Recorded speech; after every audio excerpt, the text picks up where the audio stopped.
Vandeham Sri Guru Sri Juta Padakamalam Sri Gurun.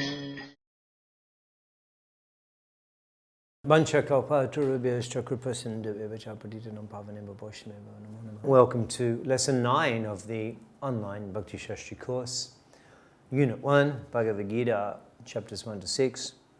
In Lesson 8, a little review, we were looking at the progression from chapters 3 to 6, Bhagavad Gita, and how they reflect the different rungs of the yoga ladder. We'll be analyzing that in more detail today. We were discussing how from chapter 3, from texts 10 to 16, describe how by practicing karma kanda one gradually gets purified and comes to the platform of Gyan. And we were comparing the impersonalistic approach, which can be construed from various verses in the 4th and 5th chapter, and comparing that to Prabhupada's personal and Vaishnav perspective, and how that was very inspirational, how we can engage everything and spiritualize the material energy by utilizing everything in the service of Krishna. This is the Yukta Vairagya, philosophy of Krishna consciousness. Let's have a look at an overview of the 5th chapter. Again, the topic of karma yoga and karma sannyas, and the superiority of karma yoga is described in the first 6 verses. We were discussing yesterday the description of the karma yogi, or the jnani, and how he's acting in material world, but because his jnana is so developed that even though he's eating, moving, breathing, etc., he's not incurring any sinful reactions. Jnana agni dagana, because those reactions are burnt up by the fire of jnana. This is the method of jnana yoga. We'll be discussing in some detail the relationship between Ishvara, Jiva and Prakriti as described in verses 13 to 16 of the 5th chapter. And also the vision of the Jnani and the Paramatmavadi. When we'll be analyzing the process of Jnana Yoga, we'll be looking at those verses 17 to 26.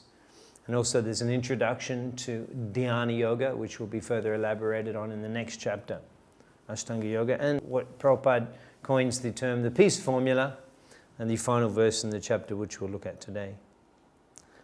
Now, an interesting philosophical issue is introduced in text number 15 of chapter 5. The translation, nor does the Supreme Lord assume anyone's sinful or pious activities. In the purport, Prabhupada's explaining in the first paragraph that the Lord is Vibhu, or omniscient, but the living entity is Anu, or atomic. Because he is a living soul, he has the capacity to desire by his free will. The materialists may argue that if we did, why we have free will, it'd be a lot easier if we were just automatically set the default settings of loving Krishna, and in that way we wouldn't get ourselves into trouble in this material world. They even blame God for giving us this facility that we can get bewildered by. It's God's fault. It's like arguing that if there were no jails, there'd be no prisoners in the jails. Yes. But it's not because the government built the prison that's what caused the criminals to act in an inappropriate way. The government had no choice. Such people, because of their behavior, they lost their eligibility to wander as a free citizen, and they're forced by the government. It's not that the government wants to build the prison. And the foolish criminal, if he says, if the government hadn't built the prison, then I wouldn't have got locked up. Government had no choice. So how is it that we have free will? Krishna explains in a later verse in the 14th chapter of Bhagavad Gita, Mama eva angsha jivaloke. Mama eva angsha. Because actually we are part and parcel of God. We are a small particle of God. Achincha bed abed tattva means that we are simultaneously God and different from God. That's Mahaprabhu's philosophy. So because we are a small particle of God, then we have all of the qualities of God, which Prabhupada mentions here. The Lord is Vibhu. That means he has those qualities to an unlimited degree. And the living entity is Anu, very small. We have the same qualities but to a very minute degree. So because God is supremely independent, we are also independent, but we have a small degree of independence. In the previous chapter, also, the same philosophical issue is discussed in verses 14 and 15 of chapter 4. Actually, from text 13 onwards, Krishna is explaining that Tasya kartanam api mam vidi ar kartanam abhyayam. This is a very interesting principle, that Tasya kartanam api mam, you should know that I am the kartaram, means I am the doer of everything, because Krishna, through his expanded energies, he is controlling everything in the world, in the creation. Mayi sarvamidam prutam sutri maniganaiva, everything is resting upon Krishna. Machstani sarva bhutani, the whole material creation, the entire material manifestation is simply the energy of Krishna. So he is the ultimate kartaram, the ultimate doer of everything. But the final line of text 13 is saying that vidi ar kartaram avyam. However, you should know, vidi, you should understand that I am akartaram. Akartaram means that I'm the non-doer. Abhyayam, being unchangeable. This is extraordinary potency that the Supreme Lord has. Everything that we do, devotees, anybody, everything we do, it affects us, it changes us. We're different after we've done it. We're affected by all of the works that we do. The Supreme Lord, however, although he's doing everything, he's so powerful that nothing he does affects him. This is his inconceivable, inexhaustible potency. Although I am the creator of the entire system, or although I am doing everything, tashyakataram abhimam vidi arkartaram abhyayam, you should know that I am the not doer. I am the non-doer, completely unaffected by everything, all of this creation. Namam karmani limpanti. There's no work that affects me. Narmam karmani limpanti. Although he is doing everything. He is controlling everything. He is creating everything. And his manifestation of the energies and all of the production of his energies, that has no effect on him in any way whatsoever. He's not at all affected by the creation of this material world to any degree. In text 14, Prabhupada gives some analogies to help us understand this. Although he is the creator of the material world, he is not affected by the activities of the material world. He creates and remains aloof from the creation. The proprietor of an establishment is not responsible for the right and wrong activities of the workers, but the workers are themselves responsible. So this analogy is helping us understand how he is sarvakarana karanam, he's the cause of everything, but at the same time you can't hold Krishna accountable for the decisions that the conditioned souls make. How is it that we're able to make decisions? Because being part and parcel of the Supreme, we have a little decision-making capacity. Because just like the parents, the symptoms and qualities of the parents, the children inherit automatically. The skin color, the eye color, etc. These things, the children audit because they're produced by the parents. So we have a little independence because he's the Supreme Independent. Or as in Australia, a vernacular saying is that he's a chip off the old block. You know that in India? A chip off the old block. A chip off the old block. That's a comment that's made when somebody's son or daughter is very much like the father. They say it's a chip off the old block. The old block is the father and the son is just like a chip. But it's an interesting analogy because it's actually a fact that we're a chip off the old Bhagawan block. He's more than a block, but all of his qualities we have to a small degree. So for that reason we have independence and we can make decisions and we can decide as an independent entity what to do with our lives, and Krishna has given us that capacity. In the same way, the proprietor of the factory, Prabhupada's describing it, the workers, an establishment, they're completely dependent upon the proprietor for whatever they do, because they get paid at the end of the month, and so in that way they're completely dependent upon the proprietor for their sustenance and for their enjoyment. But even though the proprietor is providing, he's not responsible for how they spend their money, and they're accountable, even though he's the cause. The other analogy Prabhupada gives a little further into the purport, that the rains are not responsible for the different types of vegetation. Although the vegetation is completely dependent upon rain, however, the varieties of vegetation that grow is completely independent and is not controlled by the rain, although is dependent on the rain. So in the same way, simultaneously we're completely under the control of the Lord, and we're completely dependent upon the Lord, and He's the supreme controller. However, the decisions that we make and the activities that we perform, the Supreme Lord is not accountable for those activities. In the fifth chapter, because He is a living soul, He has the capacity to desire by His free will. Such desire is fulfilled only by the omnipotent Lord. So the Lord is fulfilling the desires of the living entity by providing us, ultimately He provides us everything to fulfill our desires. He provides us the senses, the body, the sense objects, and all of the ingredients that we require for maintaining our lives. He's providing all of the facilities wherein we fulfill our material desires. Materialists are unable to understand this nature of the Lord. There's one philosophy, very, very popular philosophy for theology on the planet today. Their concept is that God, He's almost in control of everything, but there's a few little areas that He's lost control, and the devil has taken control of those. Actually, the philosophy is that in the past the devil was a good person, but he somehow or other he became a renegade, and he's become a competitor with God. This is the philosophy. And there's a few areas there that God's lost control of, and the devil has captured the control, and we have to try to, it's like an army, it's like a war, we have to ensure that we get more followers, rescue the followers of the devil, and try to protect our flock, make sure no one gets caught and gets an alliance with the devil's party. The idea is that God's not actually in control of everything. There's a certain area He's lost control of, and the devil is in control of that. And this is how they explain evil. Because otherwise, if God's in control of everything, then how does He allow evil? So not being able to understand how He can be the supreme controller and there can be suffering and evil, the philosophy of the devil has been it's like a mythology. It's been like a speculative. It's like an imaginary story that somehow or other tries to address the complex issue. Well, there was one angel. He became bad. He became the devil, and he's causing all the trouble, and he gets in your head and makes you evil.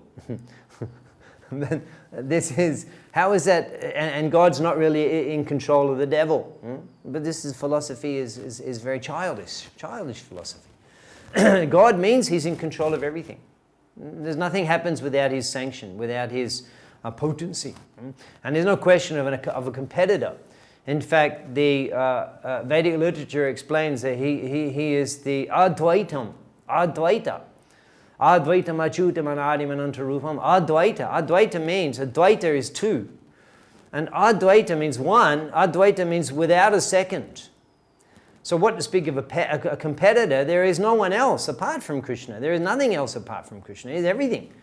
There is no second thing. He is everything. And simply internal and external energy, He expands and creates everything. But everything is God. So there's no question of Him not being in control of everything.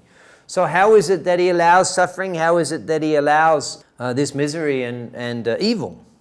Here Prabhupada's explaining the reason. Because He is a living soul, He has the capacity to desire by His free will. Being a part and parcel of the Supreme, we have a small amount of independence, and it's up to us how we use that. And we simply desire, and God fulfills the desires, whether they are favorable for us or unfavorable.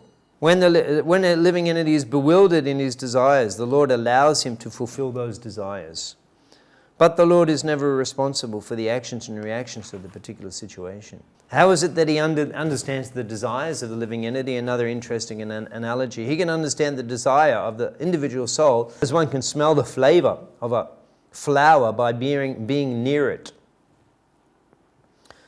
So this is interesting an analogy that just like when you can smell a flower, and without actually touching the flower, you can still experience the flower by the fragrance. So in the same way, without being affected by or influenced by or contaminated by the material energy, or the material desires, the Lord, as Paramatma, is fully aware of the desires of the living entity, and out of his mercy, he fulfills and facilitates those desires, as Prabhupada quotes the English aphorism, man proposes and God disposes.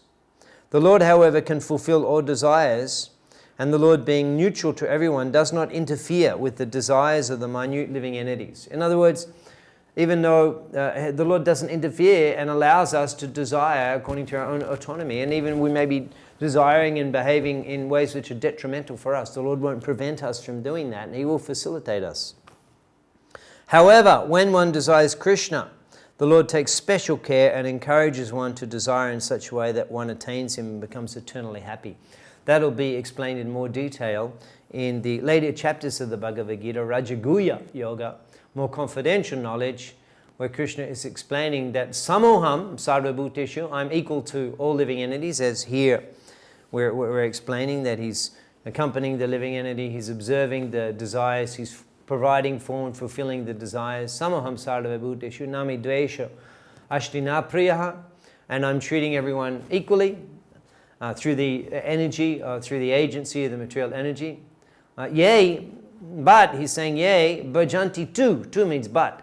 Yea, bhajanti tu mam bhaktya, those who worship me with devotion, mai te, they're in me, te shu cha api aham, and te shu in them, cha api, I am certainly. Prabhupada translates that they become a friend of mine and I become a friend of them. So when one practices Bhagavad Bhakti, then the Lord becomes particularly inclined to the devotee, and he actually may get involved in a very direct, he does get involved in a very direct way in influencing the devotee, as Prabhupada says. The Lord takes special care and encourages one to desire in such a way that one can attain him and be eternally happy. The Lord becomes personally interested and influences and guides the devotee and protects the devotee from making the wrong decisions. As Prabhupada comments when he's lecturing on this topic, just like a thief, he's praying to God, my dear God, give me some opportunity, I can steal that thing. Krishna first of all says, no, don't do it, but he insists, as the person who wants to, he insists. Then Krishna says, all right, do it, but as soon as you do it, you become entangled. Why? You are doing against the will of Krishna. That is your entanglement. Krishna is giving you facility to steal others' property, but you become entangled. It's not Krishna's responsibility, it's your responsibility. He can give you permission, but the enjoyment and suffering will have to be taken by you. If you insist permission, I want to do this, and without permission you cannot do it, therefore Krishna gives you permission. All right, you do it, but at your own risk. Krishna doesn't want that you should do it, but you want to do it, therefore he gives permission. Carrying on with our examination of the yoga ladder, in the beginning of the 6th chapter, in text number 3, Prabhupada comments, yoga ladder, it may be compared to a ladder for attaining the topmost spiritual realization. This ladder begins from the lowest material condition of the living entity and rises up to perfect self-realization in pure spiritual life. According to various elevations, different parts of the ladder are known by different names, but all in all, the complete ladder is called yoga. So the term yoga ladder is a term originally coined by His Divine Grace. And Prabhupada's explaining, when he's lecturing on the 6th chapter of Bhagavad Gita, how one gradually progresses from one rung of the yoga ladder to the next. Yes, the gradual progress of yoga system, karma yoga to jnana yoga. Karma yoga means fruitive activity, pious activity, or prescribed activities. And karma, prescribed activities, means according to your varna, ashram, dharma. Varna and ashram dharma, that's called prescribed activities. And performing those activities without any attachment to enjoying the result is called karma yoga. Then by performing karma yoga, one comes to the platform of jnana yoga, knowledge. And from knowledge to this ashtanga yoga, that's dhyana yoga or ashtanga yoga meditation, eightfold yoga system, which we'll be discussing in the next lesson in more detail. And then from ashtanga yoga, concentrating the mind on Vishnu, come to the point of bhakti yoga. This is the gradual process. Now, in the Bhagavad Gita, the various verses are given wherein Krishna is describing how specifically one progresses from the respective rungs of the yoga ladder to the subsequent rungs. And you can research and consider those specific references in your own time. We will discuss some of these in some detail now. Actually, Karma Kanda to Karma Yoga, we were discussing yesterday how by below Karma Kanda is, below Karma or Karma Kanda is called Vikarma. And technically speaking, the Vikarma is not on the ladder, because if you act in an irregular, sinful way, then you won't actually make progress. You'll be heading in a downwards direction to the animal species. Jagannaguna Britishto Adho Gachchanti. Adho Gachchanti. You go down. Adho means down. Adho Gachchanti Tamasaha. If you're influenced by the lower modes, and you're influenced by the lower modes means that you have no consideration of the right and wrong and the consequences. You're simply acting according to the impulses of the senses without discrimination. That's actually animal. That's how animals function. They don't consider, is this right or wrong? Simply they're impelled to respond to the urges of the senses. So that's a platform of vikarma, a sinful life. And many who have attained the human form of life are practically speaking on the platform of vikarma, animal existence, because they're not considering consequences for their behavior, and they're not considering the seriousness, and therefore they're behaving in an irresponsible way, and they can be degraded. So the platform of Karma Kanda is that one is not behaving in an irresponsible way. One is simply enjoying the world by paying the necessary dues of the Vedic sacrificial performances, worshipping the demigods, performing yagyas, performing the prescribed duties, following the duties, in that way achieving, acquiring, accumulating pious credits because of following the regulative systems and procedures, accumulating pious credits which will produce happiness and prosperity in one's life. That's called Karma Kanda. And it's a life of sinlessness, a religious life, a pious life. And by acting in that way, as we were discussing in the previous lesson, one gradually comes to the platform of jnana and begins to see beyond the simple achievements of temporary material happiness, and begins to consider the eternality of the soul and how to attain eternal liberation. That's the platform of Jnana Yoga. Discussing in our analysis of the second chapter, Karma Yoga means that, as Krishna is encouraging Arjuna to perform, one carries on with the prescribed duties of the Varna and Ashram system, but performs those duties without an intention or an objective of getting the punya, but simply performs those duties because it's one's duty. Palam chaktva manishina jogashta kuru kamani sangam chaktva. Jogashta kuru karmani, you do your prescribed duties, which in general are done for the purpose of acquiring piety and punya. Jogashta kuru karmani sangam chaktva. But abandon attachment to the result. Siddha siddha samobhutva samatang yoga uchite. Samatva, become equipoised, become detached, become dutiful, and simply perform your prescribed duties in that way. Samattam yoga uchite. This is called yoga. It's called karma yoga. Now, Prabhupada is explaining that if one performs karma yoga, if one carries on performing his prescribed duties in the Varna and Ashram system without any intention to enjoy the sukriti, the punya, which is accrued from those activities, then gradually he develops jnana. Prabhupada mentions activities performed in full knowledge strengthen one's advancement in real knowledge. That means when Prabhupada says activities performed in full knowledge, that means jnana yoga, because one's performing the activities with full knowledge that he's not the enjoyer. So by acting in a way, that action, it produces, it strengthens, Prabhupada says, it strengthens. In other words, one progresses towards real knowledge, or jnana. Real knowledge means it begins to realize that I'm not in the material body. When karma yoga increases in knowledge and renunciation, the stage is called jnana yoga.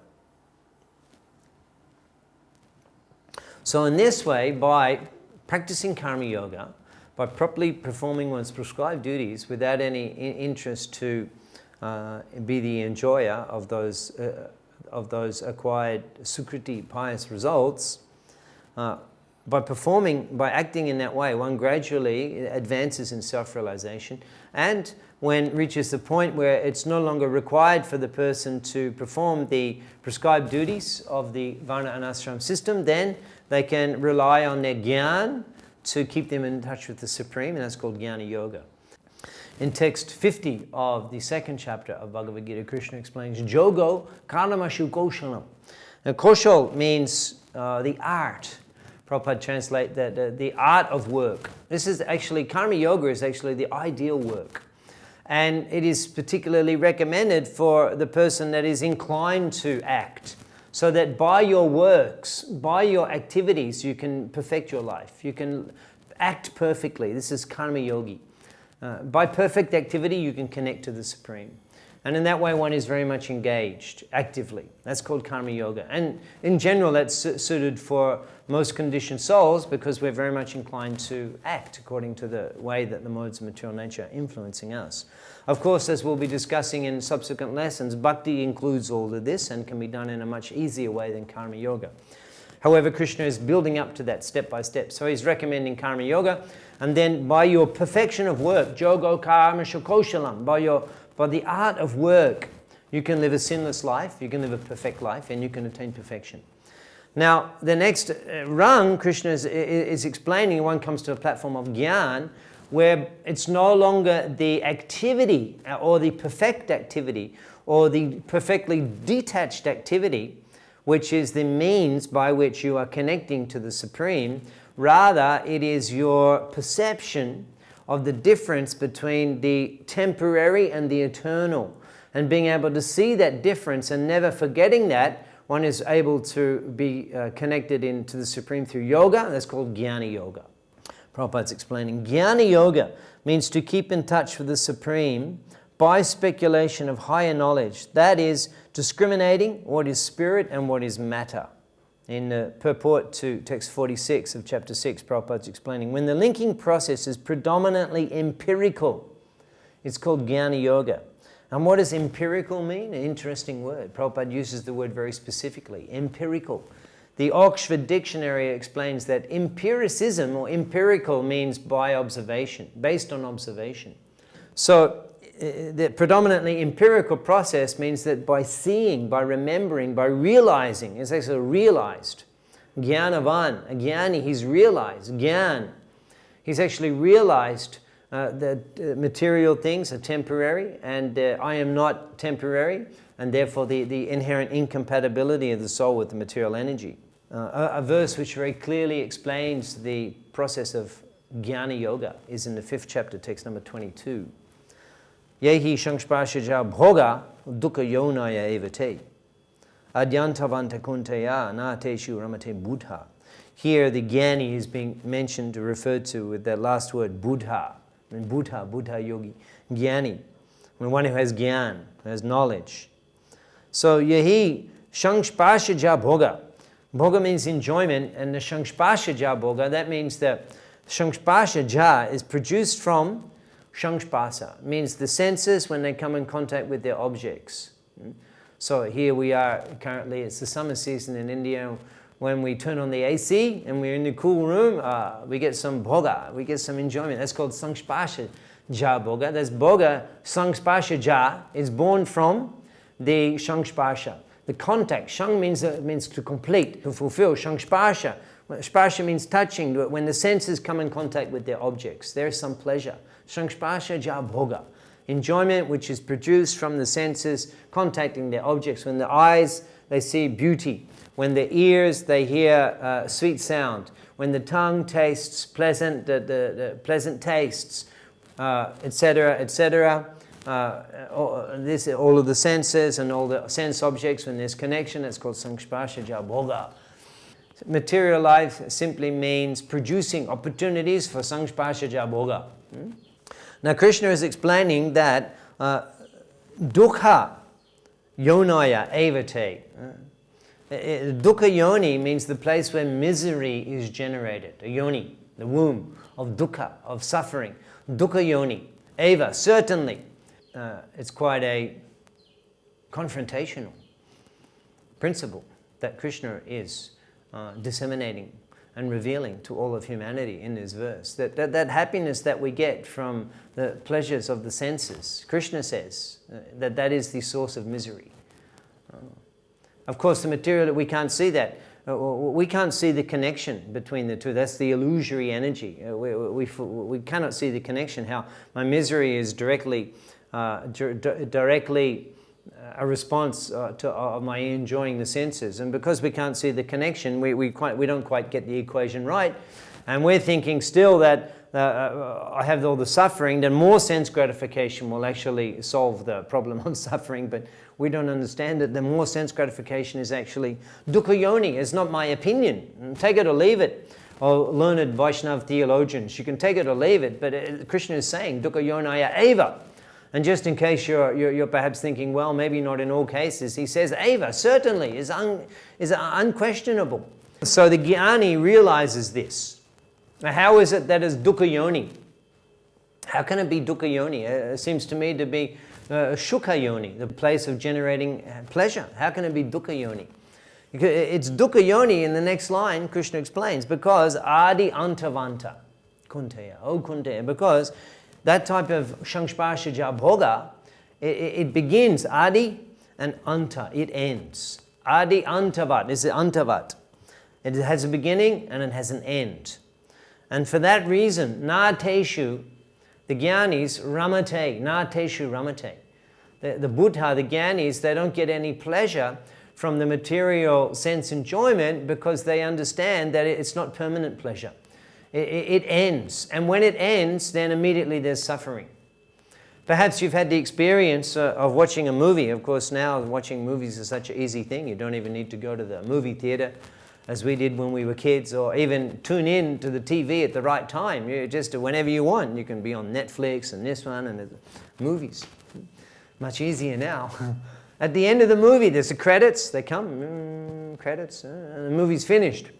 For a while there, you were a great hero in the army, and you were killing so many of the enemies, and so many ladies were in love with you, and you were so famous. And then the movie finishes, and it's like, oh, you immediately feel back to normal life. Let's watch another movie.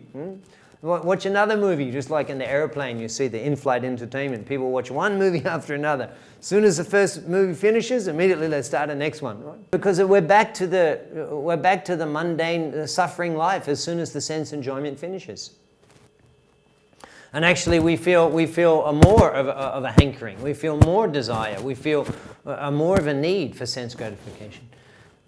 I was living in Bangladesh, Dhaka, in our temple there for several years, and interesting to a phenomena that in Bangladesh, the simple village people, for some reason, they're crazy about football, soccer, and you go to the remote villages and many days traveling in Nauka. Nauka is a boat and through the jungle, and you come out the villages there, and they have big banners of Ronaldo and Argentina and Brazil.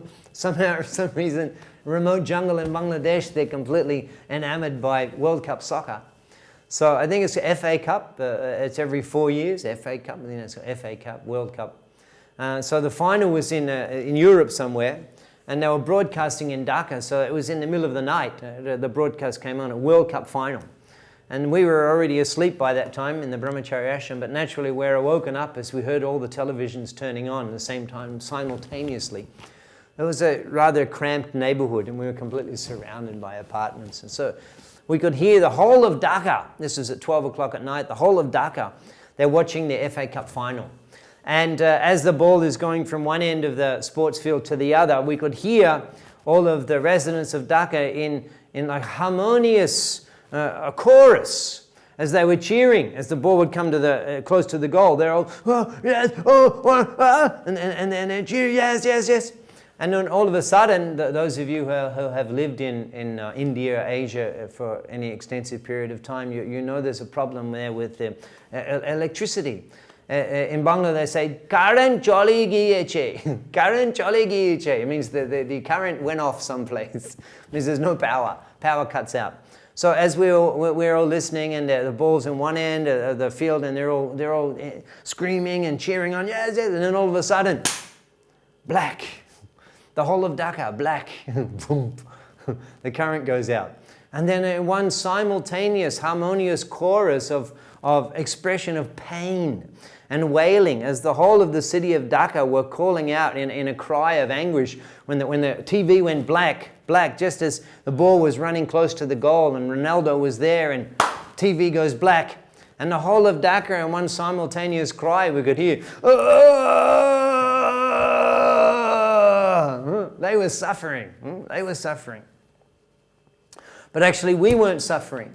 We weren't suffering. We weren't crying out in pain. Because we weren't dependent. We're not relying upon that connection to senses with their objects. In that case, looking at the sports on the TV. It comes to an end.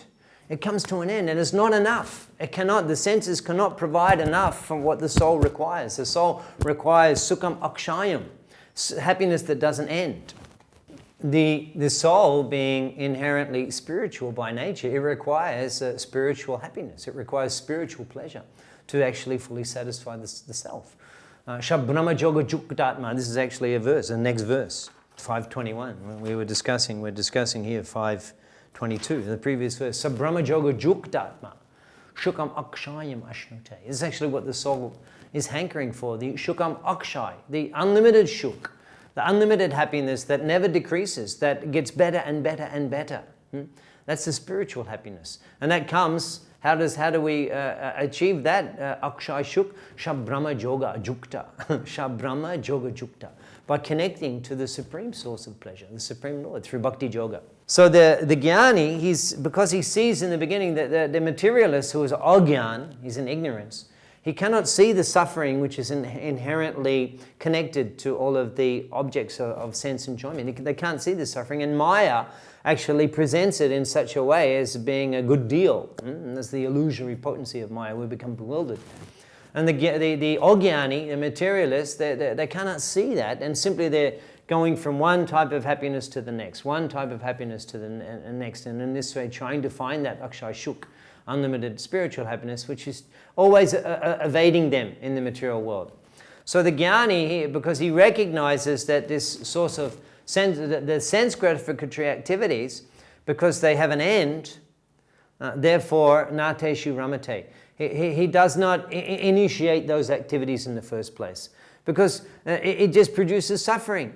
So better I don't try and enjoy those things, and therefore I can remain free from being victimized by the guaranteed suffering, which is connected to every type of sense enjoyment available.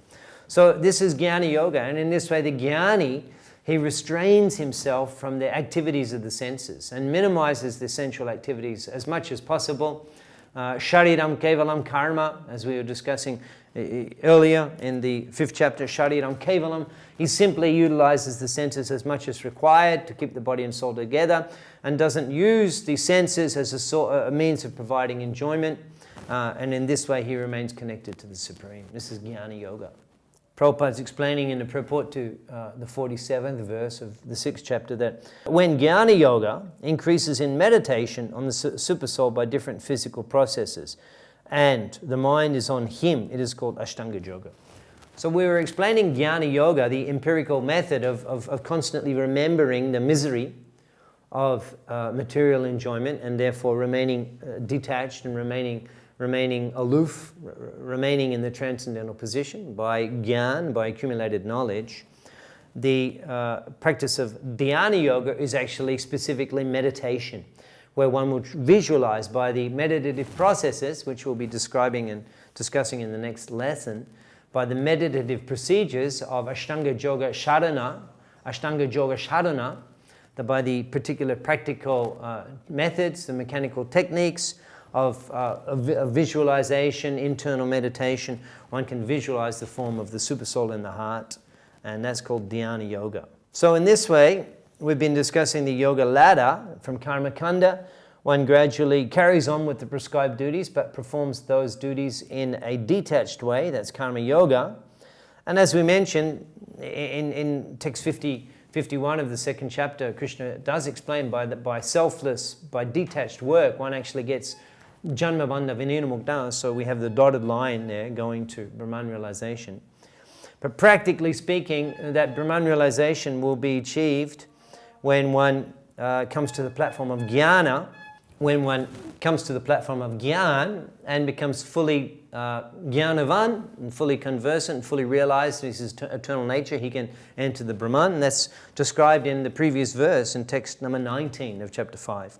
Those whose minds are established in sameness and equanimity have already conquered the condition of birth and death. They are flawless like Brahman, and thus they are already situated in the Brahman. Now, Krishna will go on to describe in the next chapter that Dhyana Yoga, which we will describe in more detail in the next lesson, and also Paramatma realization is described, and there also how the Paramatma realized Dhyana Yogi can also begin the practice of Bhakti Yoga, and this is the gradual process of the Yoga ladder. Now, we may consider, well, why Krishna is going through these different steps of the yoga ladder, why he doesn't, when Arjuna is bewildered on the battlefield in the first chapter, and Arjuna gives his arguments, why at that time Krishna didn't just say, why he didn't say then, Yat koroshi tat kurusha madarpanam, you should fight for me because it will please me, you are my servant, I'm God, and this is the constitutional position, you remember me and fight. Why he didn't just say that in the beginning of the third chapter? Because, as Prabhupada mentions here in the purport to 647, factually Bhakti Yoga is the ultimate goal. But to analyze Bhakti Yoga minutely, one has to understand these other yogas. So actually Krishna as the Supreme Personality of Godhead, and as we mentioned in the first few lessons of the Unit 1, that he's appearing in the battlefield of Kurukshetra, Dharma Sangstapanataya, for the purpose of Sangstapanataya, for completely establishing the science of Dharma. So for that reason, Krishna, he explains all of the various options to the living entities in the standard, including the gradual process, and that includes the Varnashram Dharma and gradual piety, and then Jnana Yoga, and then Ashtanga Yoga. So all of these processes are bona fide processes, and one can practice. However, we'll see toward the end of the 6th chapter, which we'll be discussing in a couple of lessons, that Krishna does make a personal conclusion. He says that Sradavan bhajate jomam same jukta utam mataha. That mataha, in my opinion, same jukta utam, the jukta utam, the topmost yogi, or as Prabhupada explains, the highest yogi, is the Sradavan bhajate jomam, the one who, with faith, worships me in Bhakti Yoga. So in order to explain how he's jukta utam, how Bhakti is the topmost yoga system, in order to make that claim, in order to establish this principle, Bhakti is the topmost yoga system, the other yoga systems also have to be explained so that it becomes apparent that Bhakti is the topmost. For that reason, Krishna is in detail explaining the principles of the subsequent yoga systems. In addition to understanding Bhakti ourselves through our own practice, also understanding the different components of the yoga ladder can contribute in a major way to our effectiveness in preaching Krishna consciousness. Because by analysis we can see that the types of people that we meet in our preaching, generally their concept of spirituality or self-realization is one or idea or some sort of a mixture of these different concepts of the yoga ladder. And you can see the elements of the yoga ladder in the predominant religious practices in the world. For example, in Christianity, you can see a strong influence of karma yoga by work. And therefore you see that the Christian nuns and the Christian priests and the Christian charity workers very much were interested in pious works, opening hospitals, caring for the sick, opening orphanages, etc. There's a Christian ethics. Because by work, it's selfless work. This is a strong influence of karma yoga, actually. I'm doing this to show my love for God.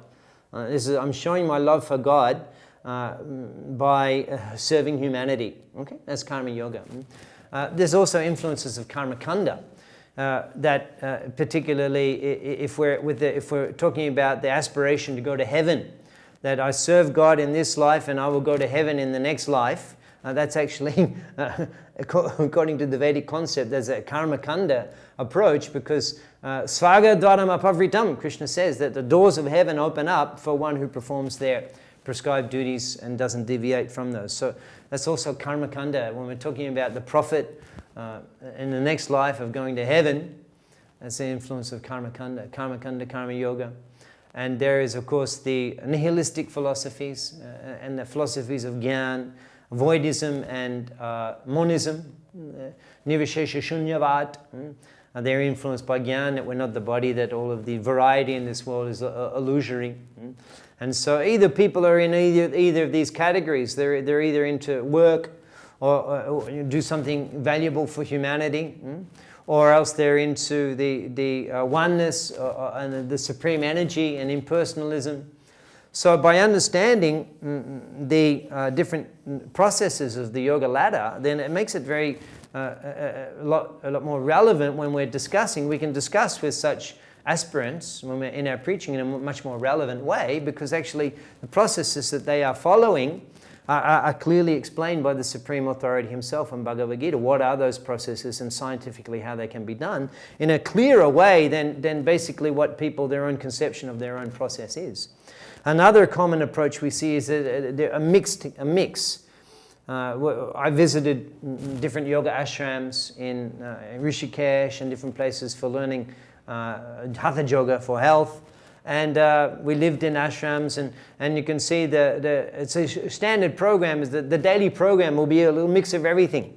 There'll be some jnana yoga mixed in the morning, some philosophy, and then there'll be some karma yoga when you go and have to go and pull the weeds out of the garden. And then there'll be some bhakti, there'll be some bhajan and chant. And this way, the yoga schools are thinking that by a little of everything, then we'll be making progress. So in all such situations, having a clear understanding of the yoga ladder, their respective rungs, the respective yoga processes, practically speaking, how they can be performed in the genuine and authorized way, and how they gradually lead to the next rung. And then ultimately, as we'll be describing in a study of chapter 6, how all of these different processes are designed to actually lead one to the platform of devotional service and bhakti. And how by practicing bhakti yoga, it includes the achievements that are available through all of the different yoga, preliminary yoga processes. In that way, one can become very convinced about the practice of bhakti yoga. And for that reason, Krishna is taking the time to describe all of these different processes in detail. The concluding verse of the 5th chapter is a very regularly quoted verse by Srila Prabhupada. Bhaktaram jagatapasam savarloka maheshwaram shuridam Sharavabhutanam Gyatvamam Shantim Richati. Gyatvamam Shantim Richati. Gyatvamam, those who are conscious of me, Gyatvamam, getting knowledge of me, Shantim, you get peace. Prabhupada describes, he summarizes his verse as the peace formula. A person in full consciousness of me, knowing me to be the ultimate beneficiary of all sacrifices and austerities, the supreme lord of all planets and demigods, and the benefactor and well-wisher of all living entities, attains peace from the pangs and the material miseries. Prabhupada's commenting, the conditioned souls within the clutch of the illusory energy are all anxious to attain peace in the material world, but they do not know the formula for peace, which is explained in this part of the Bhagavad Gita. Krishna is explaining that he's Suridam. Suridam means the friend in the heart. Suridam. Surit. Prabhupada's explaining what kind of a friend. Krishna says, I am Suridam Sarvabhutanam. Surit. He wants you shall be happy. He wants how you shall be happy. This is Surit. This is a real friend. Mitra, social friendship. Bandhu, official friendship. But Surit. Surit means one who actually desires good for his friend. So this is Krishna. He's our real friend. Thakur Bhaktivinoda sings that Ami bina bandhu ado ke ache ito umara. Ami bina. Mahaprabhu is singing, but besides me, Ami bina bandhu ado. What friend you have? Ke ache tomar. Eneche oshod. Maya nashi bado lage. I bought the medicine by which you can completely destroy the illusion of the material energy. Harinama Mahamantra lao tumi mage. I beg you, lao tumi. I'm begging you. Harinama Mahamantra lao. You take this Mahamantra. He's our greatest friend. A sincere friend, which you describe in English. So Krishna is Surit. He's always expecting my good. How I shall be good. Therefore he is canvassing me. Please, you surrender unto me. Srila Prabhupada ki jai. In lesson 8, we were discussing who's responsible for the suffering of the living entity with reference to verses from the 4th and 5th chapter. We were discussing the yoga ladder, the different rungs on the yoga systems, how one respectively progresses from one level of yoga ladder practice to the next level. In lesson 8, we were discussing the interesting philosophical issue of the cause of suffering. Why that's particularly interesting is because quoting this issue, the educated people, based on this concept, they dismiss God. Based on the fact that we see suffering in this world, that refutes the Judeo-Christian concept that he's the Supreme Lord. And he otherwise, if he's the Supreme Lord, how is it that he permits the suffering? Either he's kind of got a weird masochist kind of side to him, or he's not the Supreme and there's a competitor who's gradually taking power away from him. And these, not understanding the cause of suffering, educated people, they become atheists. And so this is a very important issue to understand. Who's responsible for the suffering? Living entities. Why are we responsible? Because we've been given independence, which we misuse. Why are we given independence? Because we're part and parcel of the supreme independence. So by default, we have some independence. And we have to learn how to utilize that properly. And therefore, Krishna, he facilitates whatever desires we have. But if we take interest in becoming his devotee, then he'll take special interest in us and even help encourage us by protecting us from the inappropriate decisions. We were discussing the yoga ladder in detail, the different stages of the yoga ladder and how one process leads to the next and how they link together. We were discussing the results of practicing the yoga at those different levels, and we were discussing how modern religious practices and theological approaches and philosophical concepts in general are pretty much just a combination of the different processes that Krishna describes in the yoga ladder. And we were discussing the peace formula and its significance for us as practitioners of Bhakti Yoga. Hare Krishna, Srila Prabhupada ki jai.